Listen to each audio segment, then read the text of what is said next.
is former working as a senior economical advisor in Economic Council of India since July 2022. I would love to invite him for to deliver the vote of keynotes.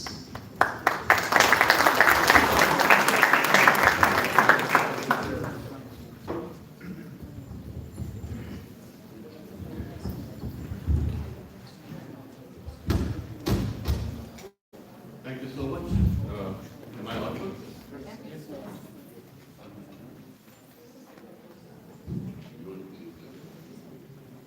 Okay. You know better than me, so. Good morning, everyone, and thank you for having me here, Ananji. Since I left academics, I don't get many invitations. Uh, Whenever I get into a context where I see a lot of students, I tend to change the topic all of a sudden because things become very, very different. So probably my address is more geared to the students in the context of the topic that we have for the conference, and I hope there will be some takeaways for the students. What I want to do is to move from what we call the great industrial revolutions that we have faced since the first industrial revolution to the second, to the third, to the fourth, where we currently are. But the time span between these industrial revolutions has been shrinking. The time between the first and the second industrial revolution was a very, very long time, more than 100 years, and from the second to the third it took even lesser time, and from the third to the fourth it has taken lesser time. Around the 70s we got into the sort of what we call as the fourth industrial revolution, which was the introduction of computers in our systems. I think we are still halfway into the fourth industrial revolution, and we have been talking about the fifth one, which is coming. So whenever we begin to think about the coming industrial revolution, one of the problems that we have is that it's very difficult for us to anticipate what's going to happen. And therefore, speakers like me or people who are here, we tend to become more like fortune tellers. You know, what's going to happen, neither of us knows, but we tend to look at the world around and see the direction in which the wind is blowing, and we try to say, okay, if this is going to happen, then the boat should sail to this place, and this is where we may land on. So what is this coming revolution? And one of the questions that I normally ask students is that, how do you like to work with a person who doesn't have any emotions around you? And that's a machine. It doesn't talk to you. It listens to you, but it doesn't talk. So a machine is a good friend, a good co-worker, because you can say anything, but you will not hear bad things from that co-worker. It's a nice one, right? Probably all of you may end up in that kind of a situation. And I know that I'm going to live to see it, because I'm not going to die fast. I'll hit my 90s and I'll see these things happen. So let's look at the fourth industrial revolution and begin to think about Michael Porter's concept of competitive advantage, which all of you, I'm sure, have been going through. Is it going to be obsolete? Because the whole theme of the competitive advantage is based on creating value for the organization and the customer. That's the theme. How do we do it? So what Anil said, profitability, growth, is the key. That's what drives industry, make more money. And in that drive to create that value, we also have had some bad experiences. How many companies have failed? Big companies. Satyam, Kingfisher, name so many of them. Why? It's not they had bad people or bad managers. It's because there was an element of greed that just overtook everything else. So, how is that going to change? Are we going to challenge the Michael Porter's concept of competitive advantage in the fifth industrial revolution? So if it's not growth for the organization and the customers, what is it likely to be in the foreseeable future that we will see? I feel it is going to shift from organization to a societal advantage. What is it that companies can contribute to the well-being of the society as a whole? Now we can say, well, we already are doing that, then something called a CSR, where companies can contribute. I think that's a very, very limited concept of adding value to the society. It's got to be larger than that. Now, one of the themes that was attached to this conference was the sustainability. Right?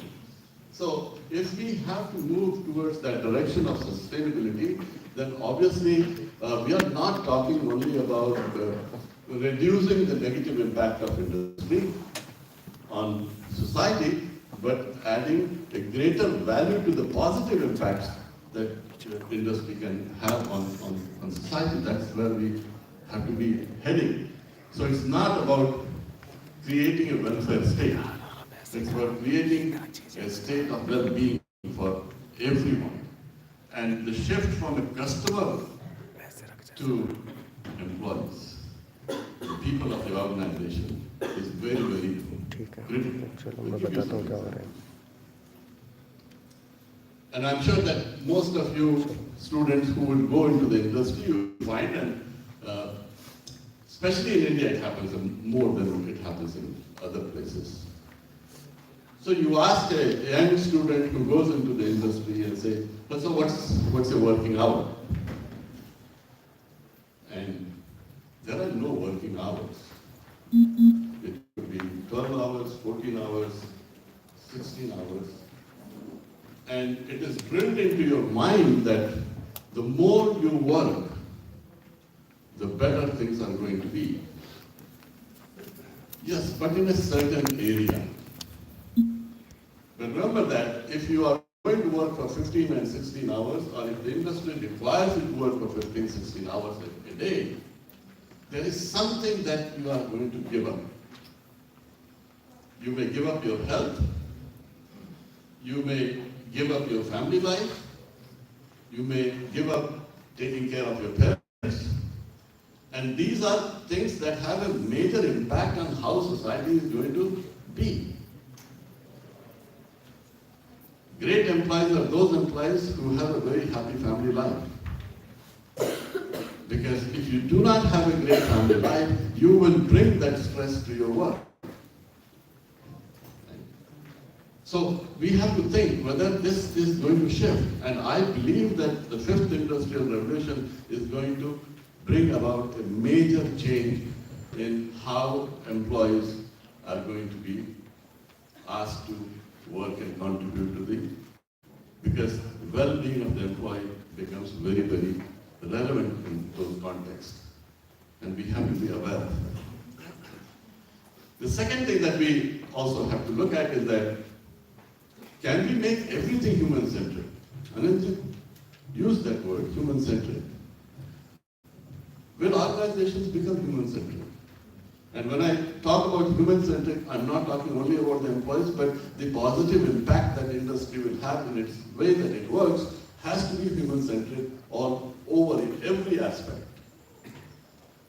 So whether we talk about human-centric or we talk about sustainability, it's not only specific to industry, but all walks of life. Industry can only ensure that it spreads to different areas, different segments, because it is a critical part of what we are today. And that's something that will happen. One other trend that I see happening is that I think the fourth industrial revolution, or the one that we are living, robots were doing things that we did not want to do or we could not do. Work that was dangerous, work that was cordoned off from everybody so that it's a safe place. I think those boundaries are going to shift. And humans will begin to work along with them rather than in isolation. So we should expect that in every walk of life, you will have to see how you will work with these machines, which are going to be very, very intelligent. And I'm afraid to say that it is possible in the next 50 years, machines may become more intelligent than humans. It is possible.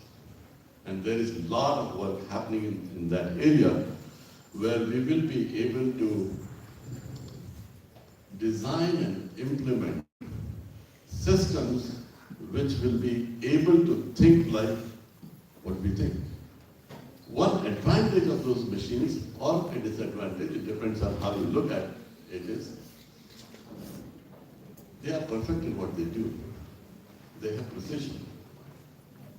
And that's more than humans.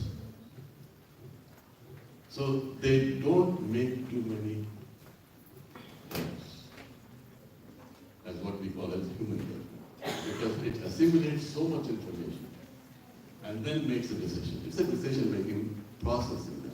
So I'm expecting that we will have that kind of a situation where most of the things that we are doing probably will be done by machines, and probably in a better way, in a more efficient, faster way.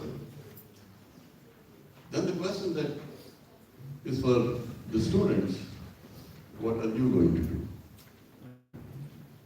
If most of the work is going to be done by these machines that are going to be designed, which are excellent, they think well, they do their job very well, what are you going to do? Well, one answer to that is the same as what we did in the past, that what would humans do when we introduced computers? And we had strikes and we had national bund, railways were shut down because everybody said that people are going to lose jobs. But ultimately, the nature of jobs changed. Those people who are working, they became computer engineers, they became programmers, they became people who manufactured computers. So the nature of jobs will change. So probably you will become more of those kind of people who are going to be designing these machines. So you need to see the future where it is going. It is going to be highly AI driven. So even as a business student, please look at this and see if you can take courses that will help you understand the direction in which AI is going to take the economy and start preparing for it. That's the way it is. And it's going to be a very, very challenging work. Because you are going to be faced with a situation where you need to do things in such a way that you leave the planet Earth better than what you have got. Unfortunately, my generation and the generation before us has not done that job. We have made the world a bad place, both in terms of how much we have destroyed the world. You have a problem walking in Delhi. Now, you can always say, well, this is a necessity. I can't do anything. I have to drive. Or I need the refrigerator. There is no choice. Right? But I think there is a choice. But we have not reached that point where, history tells us very clearly, human race changes its direction when it becomes time to question its own survival. That's the time they find new ways to do things in a better way. I think we are reaching that point. And therefore, we have to try and work ourselves within the confines of that boundary around the planet. If we miss that target and start moving out, I think it's going to become a question of survival of the fittest, who can stay for how long. So I think your generation will have a lot of work to do. But I'm also telling you that it's very easy for me to say this, that my generation did not do it, and you have to do it. But I think all of us, as long as we live, we have to make efforts to ensure that we have a very sustainable future for the industry, a sustainable future for the human race that exists here. And we have to move out of this concept of profitability and taking care of only the shareholders or the customers. I think we need to start thinking beyond it. That every action that we take as part of the industry has to be well thought of. Our strategies have to incorporate these new realities sooner than later, because it is coming now.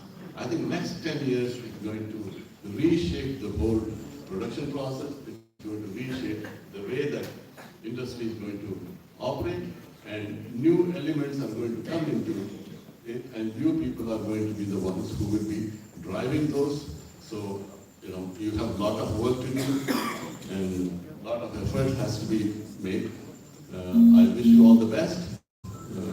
To the students, to the organizers, thank you so much. I think you've done a great job in trying to put this event together. I'm not going to take any names because I've missed many that I don't know. So everyone who has contributed in any way, best of luck and congratulations for this great year. Thank you so much.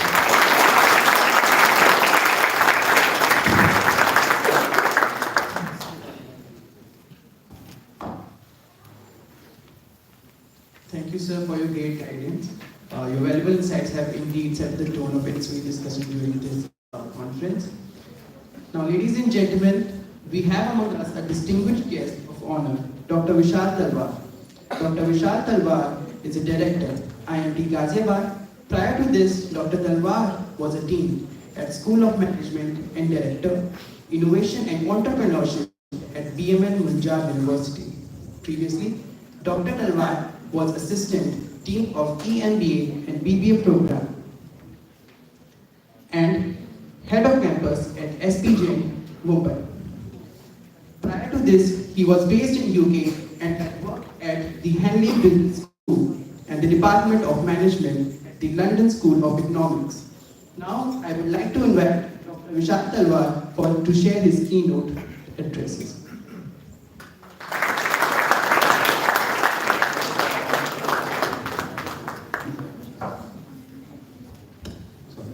Difficult act to follow such highly experienced and great communicators, but I'll try my best.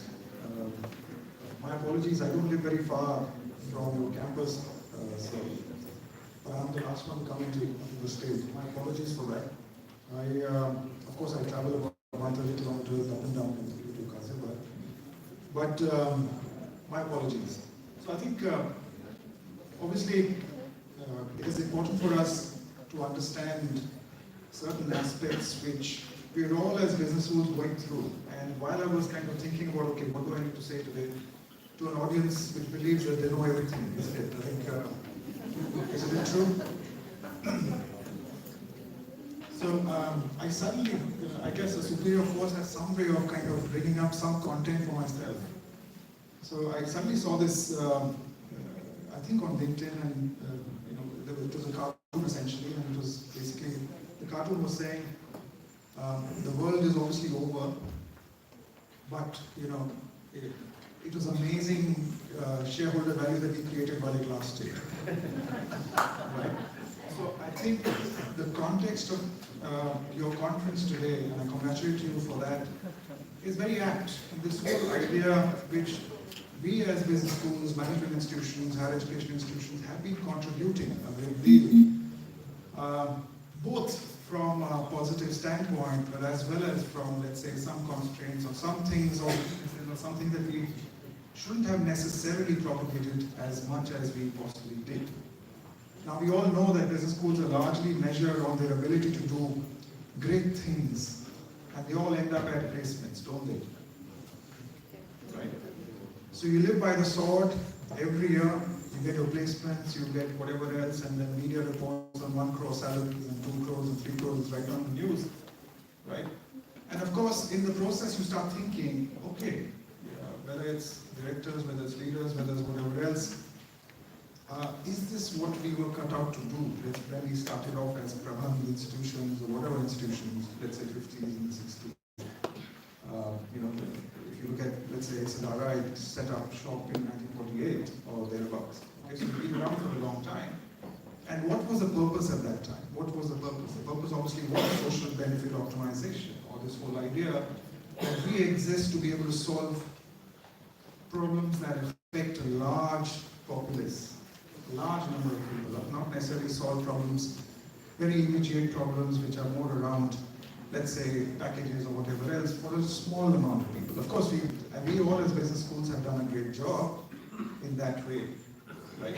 Most of us have been able to give people a certain career push, we've been able to give people a certain ability to get off and go and in a way conquer the world.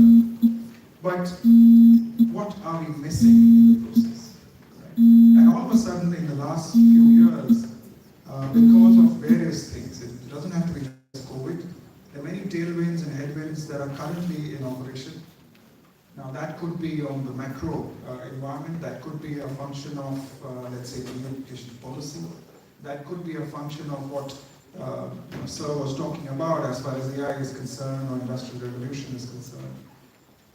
It's not just that, it's also about your expectations. It's also about, what are you looking at? It's also about attention spans. It's about behavioral change. There's so many things that are currently having an effect on us all as business schools or management institutions, that we are all in a way trying to understand and scratch our heads, how do we solve this problem?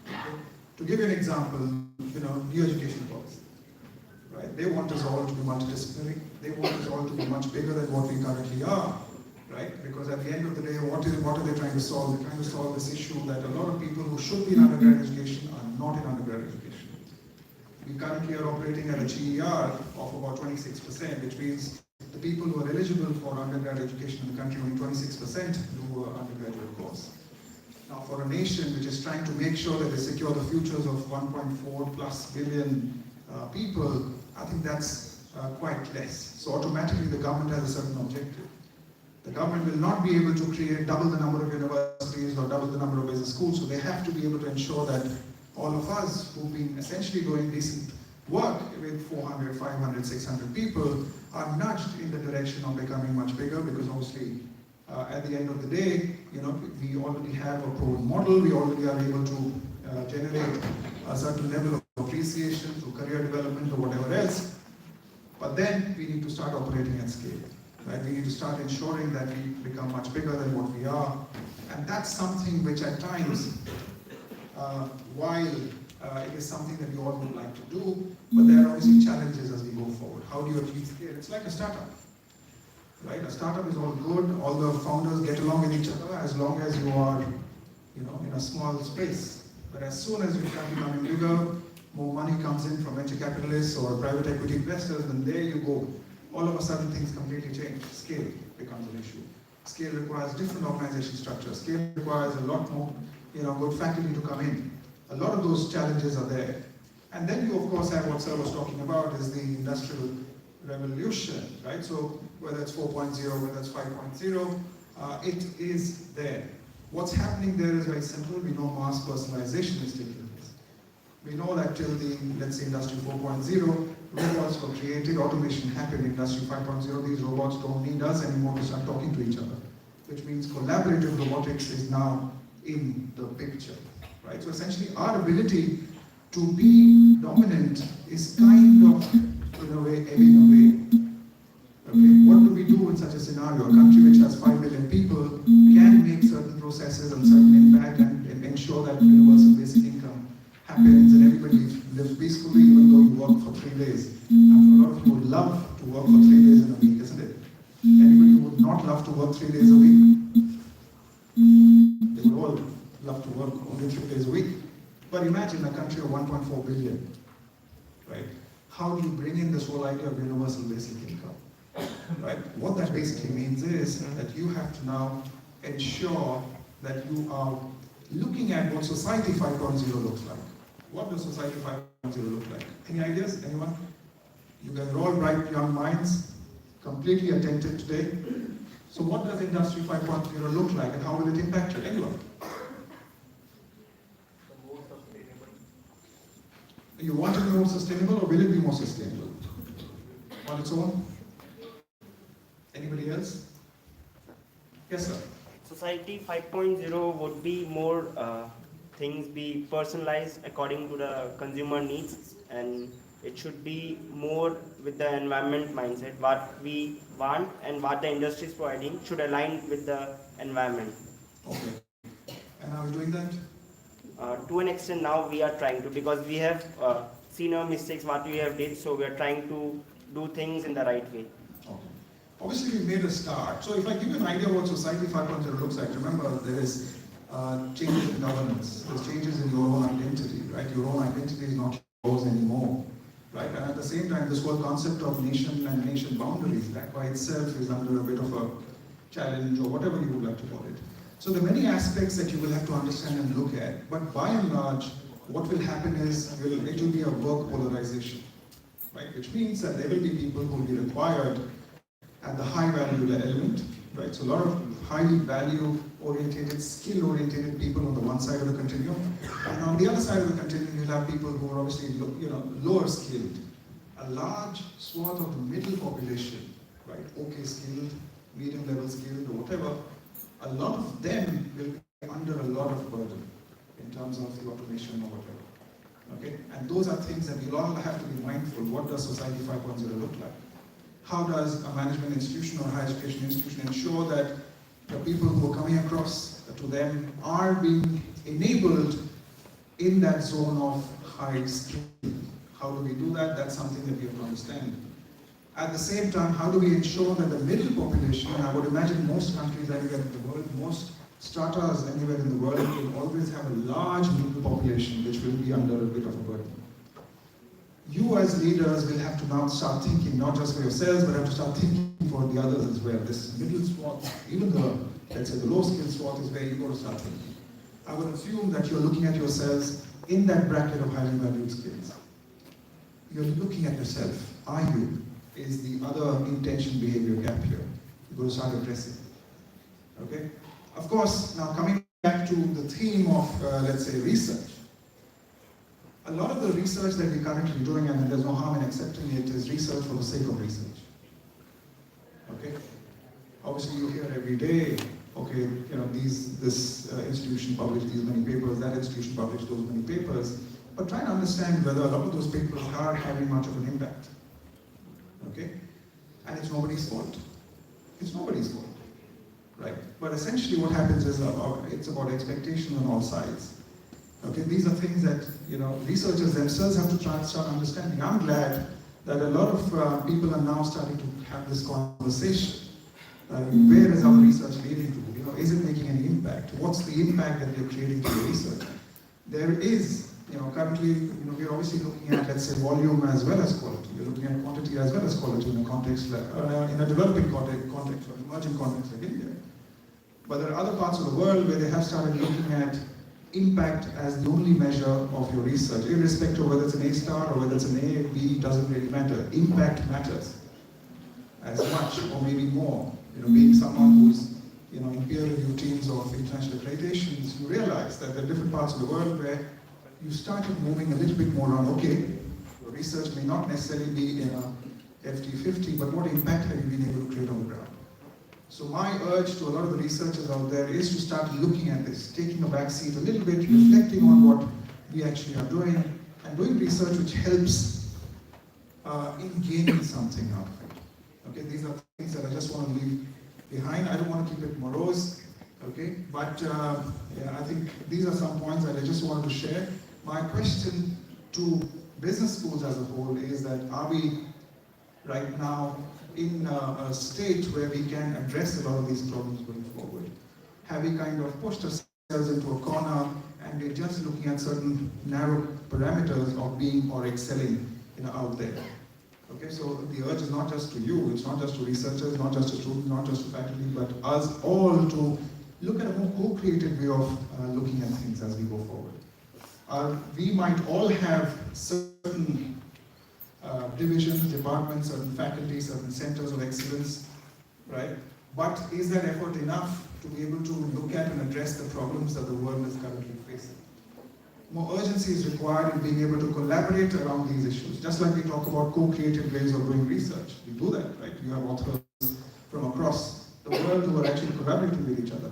But at the same time, a lot of the fundamental problems, whether it is about social responsibility, whether it is about social innovation, whether it is about social enterprises, whether it is about addressing of local needs, I think we all have to join hands in being able to address them.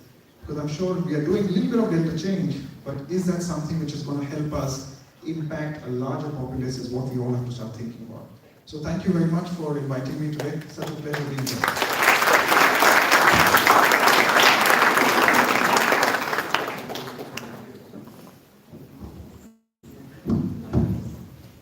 Thank you, sir, for your kind words and words of wisdom.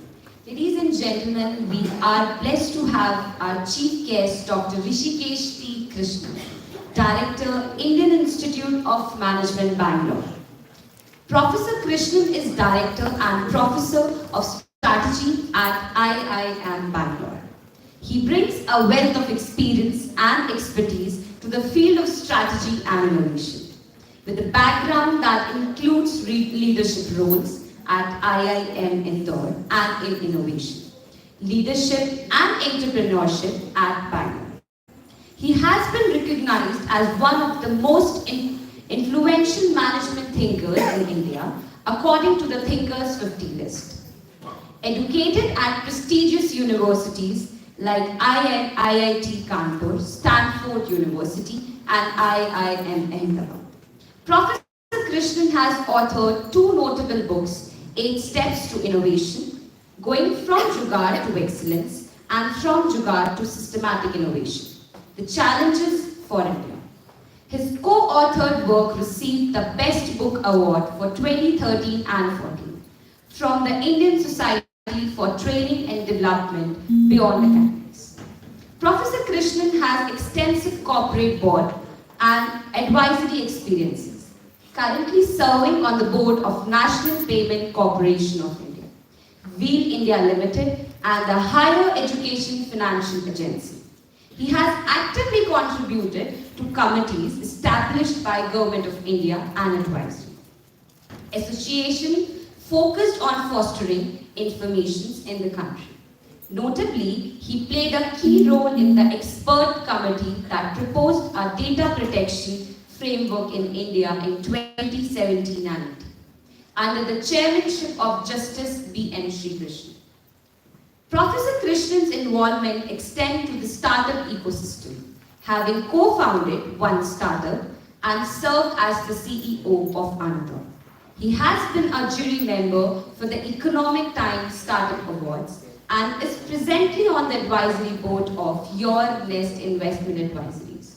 His multi-faced contribution make him a prominent figure in academia, industry and entrepreneurial landscape. Now I would like to request Sir to present his keynote.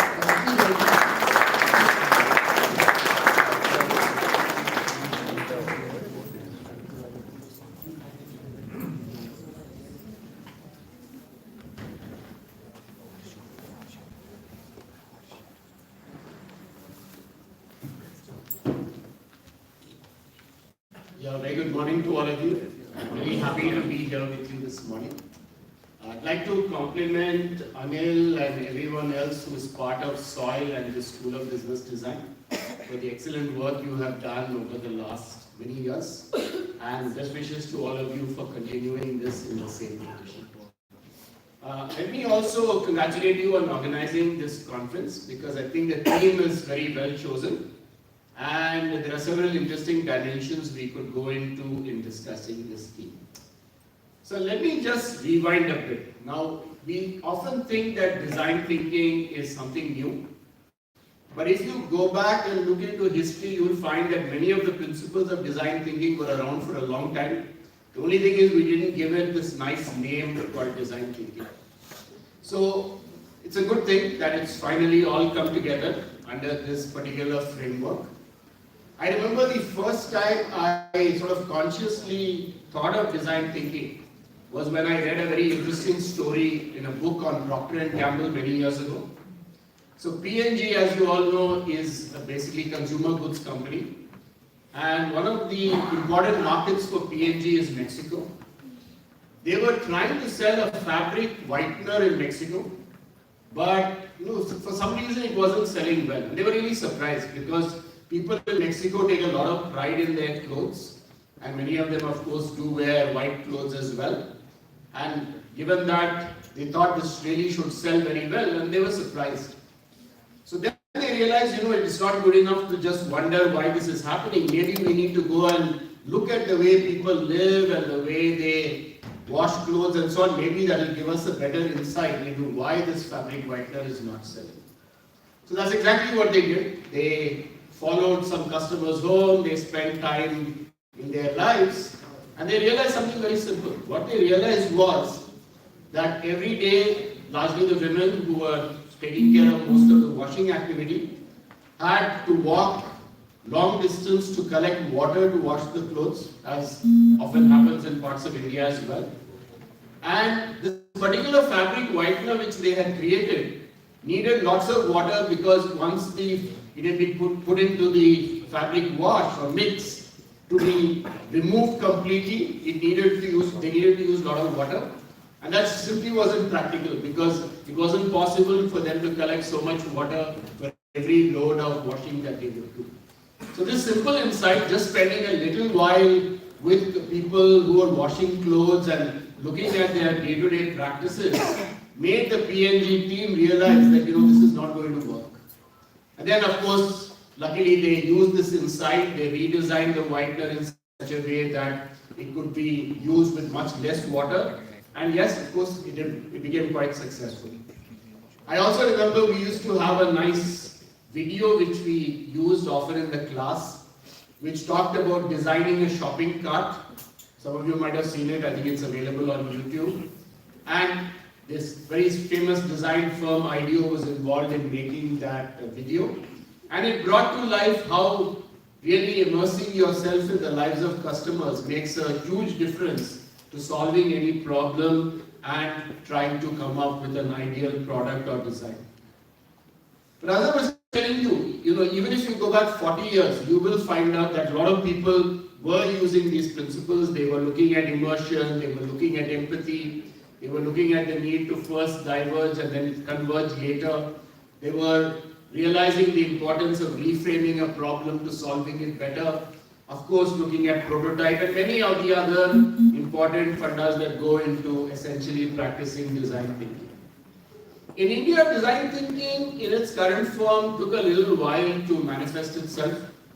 And I think that's because, for example, our IT industry is a very focused industry. They take problems from customers and then just use a very analytical approach to break them down and solve them. Often the customer has already told them what kind of solution he wants. So it's more a question of execution. There isn't so much scope for something like design thinking. But even there we have seen a change happening. And a lot of this was driven, for example, when Vishal Sikka became the CEO of Infosys. And he came in and said, look, you guys are just doing things in a very mechanical way. Maybe you need to bring much more creativity and fresh thinking into the solution process. So I think we've seen all these things happening over the years and we've seen outcomes, but the outcomes have not always been as good as we expected. One of the other movements which was quite popular maybe a decade and a half ago was something called innovation at the bottom of the pyramid. There was a very famous management scholar called C.K. Prahalad, who unfortunately passed away quite some time ago. But he and a lot of others were working on this innovation at the bottom of the pyramid. And essentially, as many of you know, they had a very simple argument. They said even the poor have several needs, and the only reason they are not able to fulfill those needs is because they don't have the right products and services that suit them. So design thinking and innovation played a big role in the BOP movement as well. But sadly enough, when you look back now, you find that bottom of the pyramid innovation has really not taken off to the degree that we quite expected at that time. Is it a failure of design thinking? Is it a failure to really get deep into the lives of users, or was it insufficient empathy? Maybe we didn't involve the stakeholders enough in the entire process. Maybe it was too top down. And you have a whole plethora of examples. Some of you might have heard about this product called Chotu Cool, for example, which was a local, not exactly a refrigerator, but it was a device which was designed to meet the cooling needs of low-income families, which was a great concept, won several awards. Many case studies were written about it, but it's a commercial flop at the end of the day. So these are some of the challenges I think we have seen in design thinking over time. As we just fast forward a little bit, we have seen that these ideas from design thinking also got combined with a number of ideas in the startup space.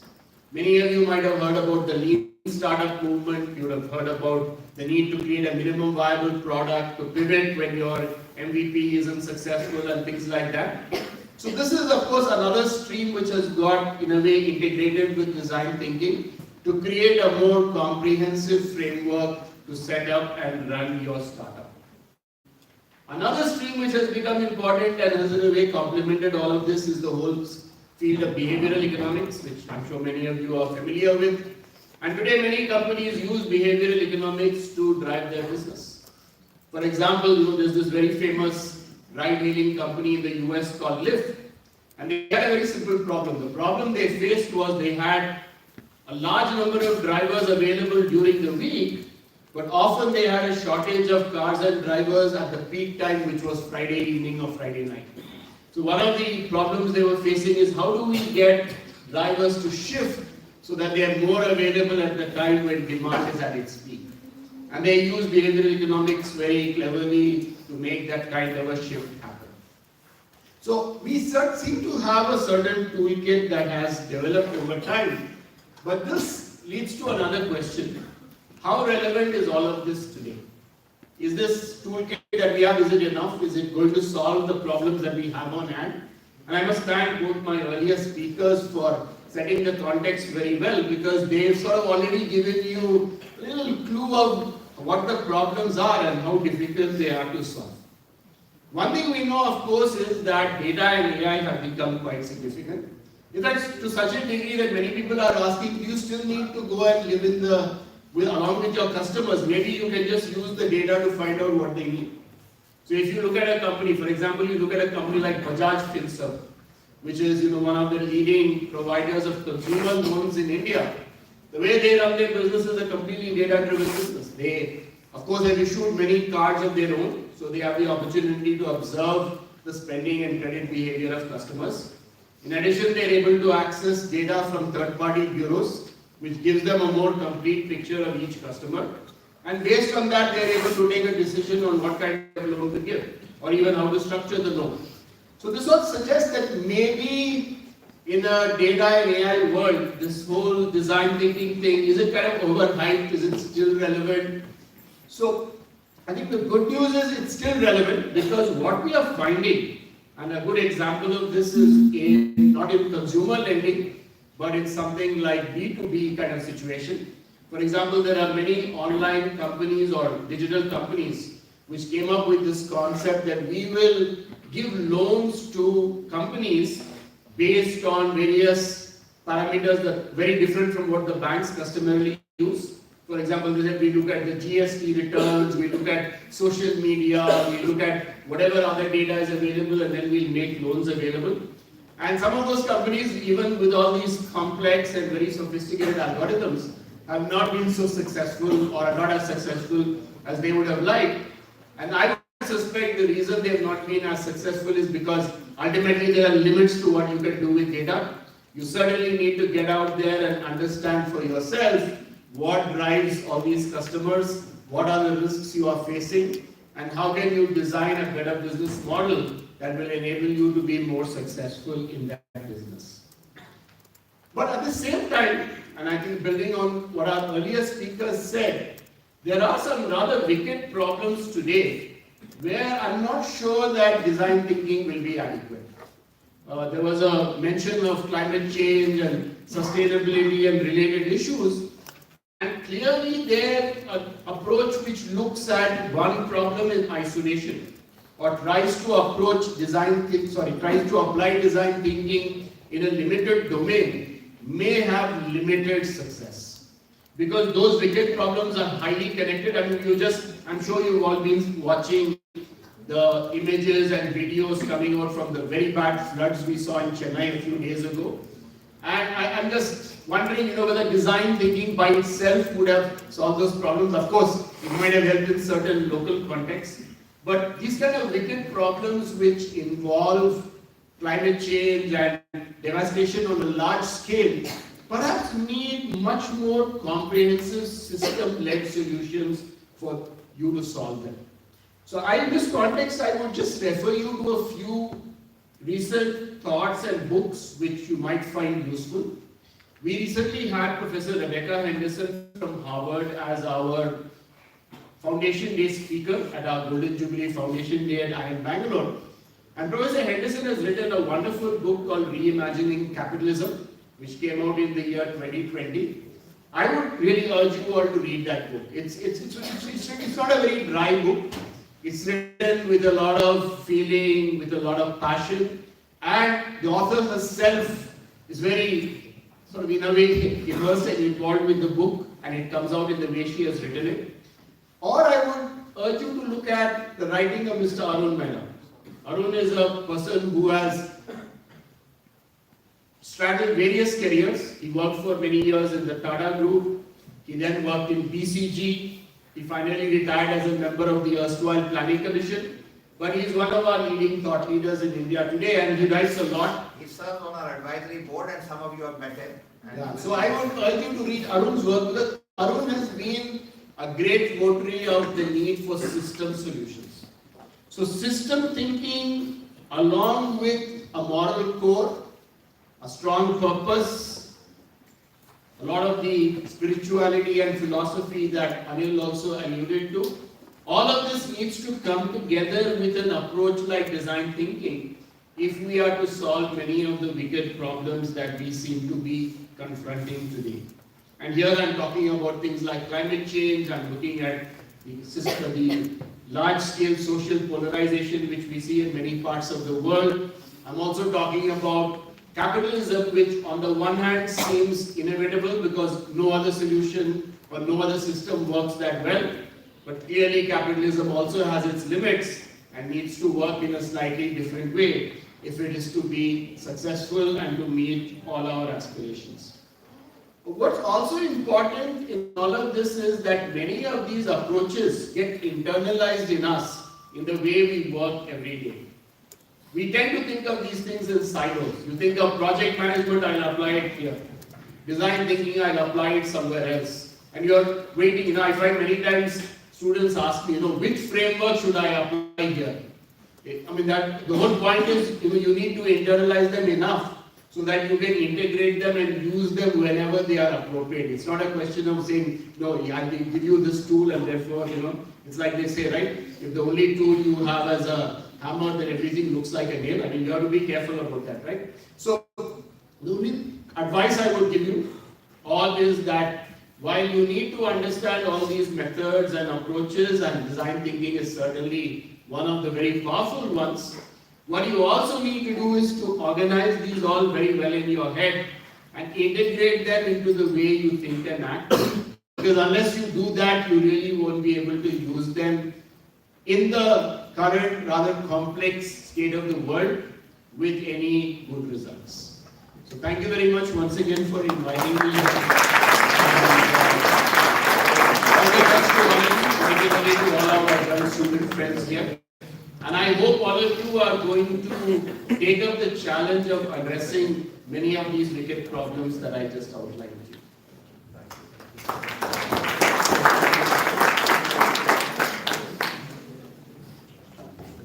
Thank you, sir, for your illuminating vision and insight. Your presence has definitely given us the guidance and added a lot of immense value to this event. Thank you all the dignitaries. Now I would like to request Professor Sangeeta Trahan, Professor SOBD and a convener of the conference to deliver the vote of thanks.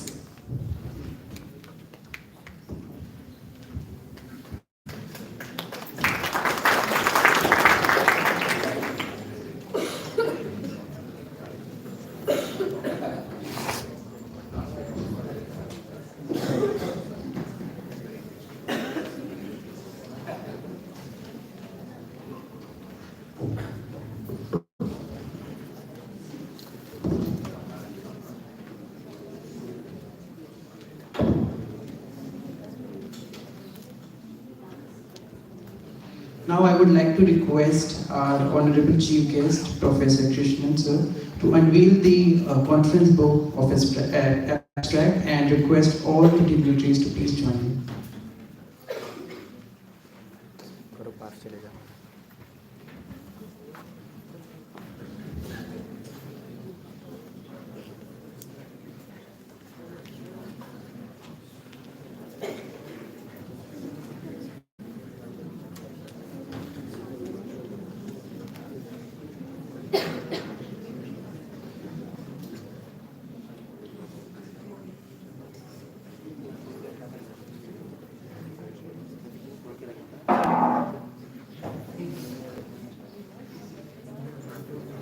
Go down and press the button.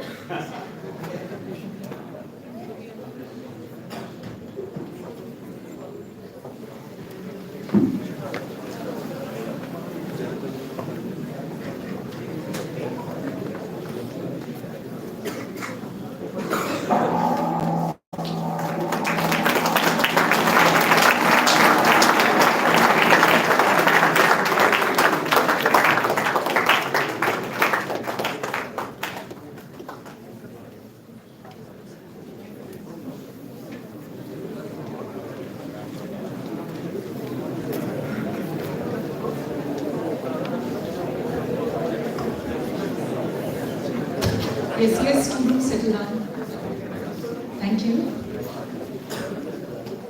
Some distinguished guests of honor on the dais, Dr. Rishikesh Krishnan, Dr. Kamlesh Mishra, Dr. Vishal Talwar, our founder, chairman of SOIL, Shri Anil Sachdev, President SOBD, Mr. Sahil, Director SOBD, Dr. Srinivasan, Director SOIL Institute of Management, Dr. A.N.B. Conference organizing team, dear faculty and staff members of SOBD, SOIL, all delegates and my dear students. As we look ahead at this conference, which promises to be an enlightening and transformative journey over the next 2 days, I'm filled with profound gratitude and a sense of immense privilege. On behalf of the organizing team and the entire assembly gathered here, I extend my heartfelt vote of thanks. First, I wish to express our deepest appreciation to our esteemed patrons, Anil and Sahil Sachdev, whose unwavering support and vision have been instrumental in bringing this conference to fruition. Their belief in the power of design thinking and innovation for sustainable management practices and solutions has been truly inspiring. Our heartfelt gratitude to the conference chairperson, Dr. R. Srinivasan, whose guidance and leadership have been invaluable in shaping this event into the impactful gathering and enlightening experience it promises to be. A profound thank you to our chief guest and guests of honor, Dr. Rishikesh T. Krishnan, Dr. Kamlesh Mishra, and Dr. Vishal Talwar for gracing us with their wisdom, experience, and insights. The past 1 hour, really, we've been mesmerized. As you all know, researchers inadvertently are culprits of being myopic, right? It just happens that we all get down to this so much detail that we lose the larger view, right? So I think the biggest impact and biggest learning, biggest privilege we've had is that setting the tone and giving us that perspective, connecting the dots. All the speakers, I must congratulate and thank them from the bottom of my heart, have had many gems of wisdom. As time is less, so I couldn't give you a synopsis, but they are all resonating with us, right? And just to cut it short, like we know how to, we are on the path of empathizing, for caring, like Anilji said, like how we start by empathizing, caring, and then we dare. And similarly, from all the speakers, Professor Krishnan also gave a very good synopsis of how design thinking has evolved. He has given us some very interesting information, and also he's given you a lot of insight into some of the books that you should read, so that you can keep pace with the developments. And Dr. Talwar also, he's given you such great insight. And similarly, Dr. Kamlesh took you through how the Industrial Revolution has evolved and what the future is going to look like, and how you can learn to live with machines and work with machines and actually get ahead of that. So lots of insight, lot to digest, lot to imbibe. Thank you again, all the speakers. Thank you much.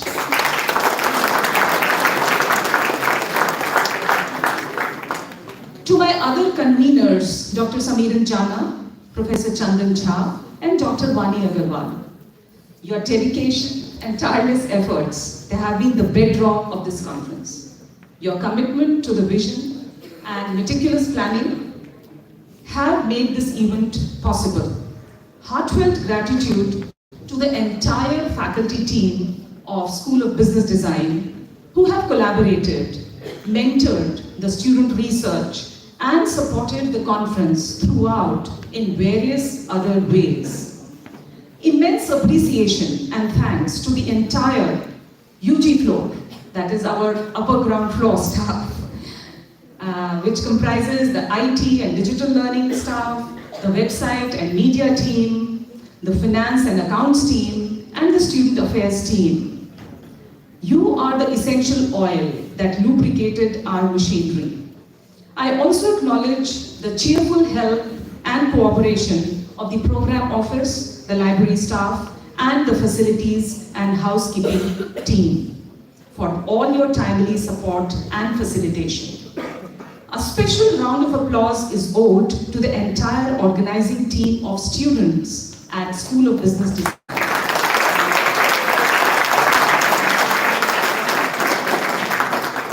It is your collective passion, dedication, and hard work that have made this conference a reality. Your tireless efforts in curating this event amidst a very busy term is truly remarkable and commendable. Tons of appreciation for the Student Core Committee and volunteers for your hard work, enthusiasm, and dedication. There are so many of you, I can't take all the names, but the appreciation goes to the entire Student Core Committee and volunteers for ICSOBD. Your collective efforts have woven together the fabric of this enriching gathering. Your event management skills and dedication are amazing.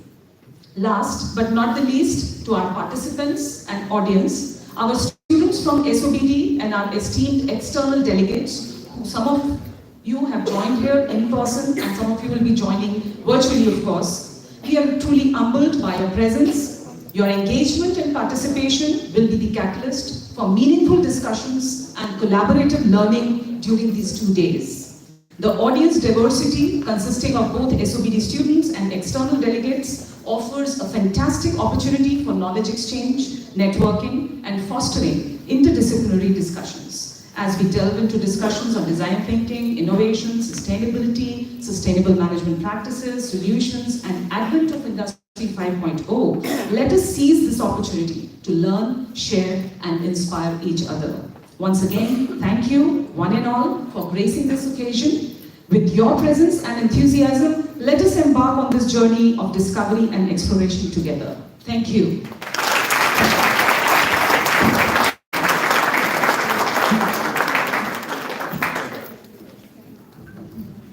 Thank you, ma'am, for your graceful remarks and your constant support to us. Now, I would like to request all the faculty members and of course our guests to have a group photo.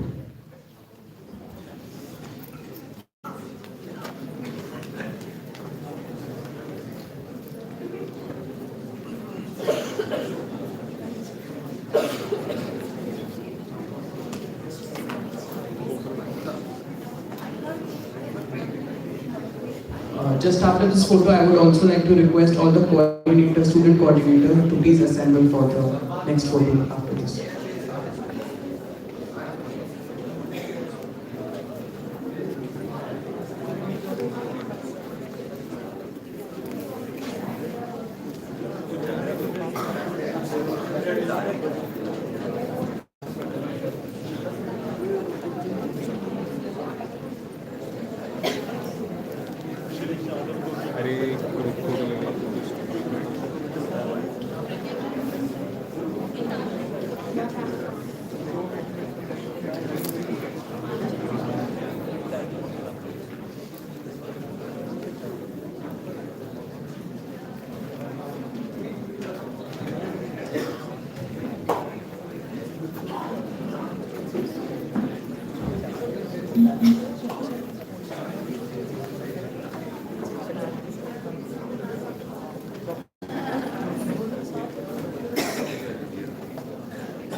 Now I would request all the student coordinators to have a picture.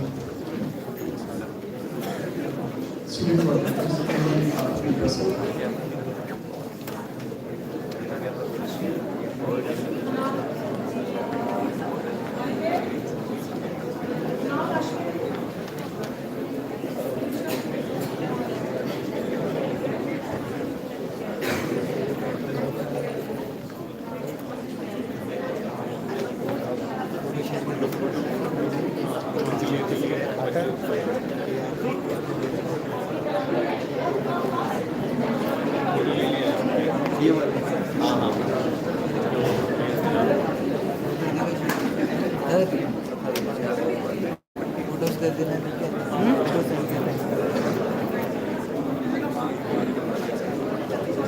Sir Arman का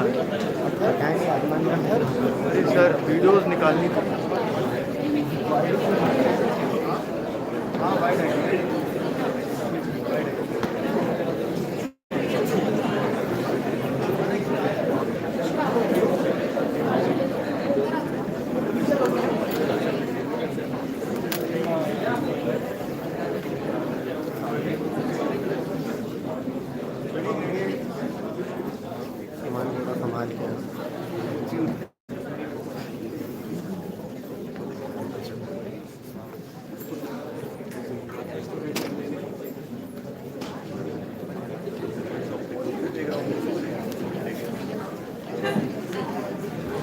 Now I would request everyone to please stand for national anthem.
Now I would like to request all our guests and faculty and staff members and student delegates to join next to this hall with cafeteria.